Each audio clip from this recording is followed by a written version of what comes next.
କରୁଛି ସାରା ଓଡ଼ିଶା।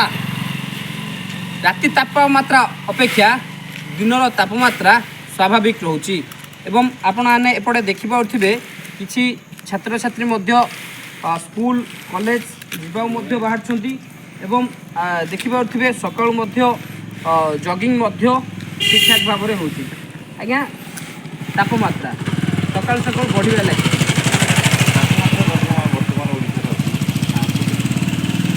ନିଶ୍ଚିତ ଭାବରେ। ଏବଂ ଆଉ ଜଣେ ଛାତ୍ର ରହିଛନ୍ତି, କୁଆଡ଼େ ଯାଉଛନ୍ତି ଟ୍ୟୁସନ୍ ନା କୁଆଡ଼େ? ଟ୍ୟୁସନ୍। ହଁ, କିନ୍ତୁ ଥଣ୍ଡା ପ୍ରକୋପଟା ଅଧିକ ରହିଛି ନା କ'ଣ?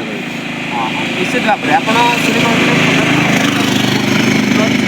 ଅନ୍ୟ ଜଣେ ମଧ୍ୟ ତାଙ୍କଠାରୁ ମଧ୍ୟ ଆମେ ପଚାରି ପଚାରିବା। ହେଲେ ରାତି ତାପମାତ୍ରାଟା ଦିନଟି କମ୍ ଅଛି, ରାତି ତାପମାତ୍ରା କମ୍। ଦିନଟା ବହୁତ ମାନେ ସକାଳଟା ବହୁତ ଥାଉଛି ତାପମାତ୍ରା ଏବଂ ଆମର ଟ୍ୟୁସନ୍ ଯିବାରେ ବହୁତ ସାଢ଼େ 7ଟା ସାଢ଼େ 8ଟା ବନ୍ଦ ଥାଉଛି।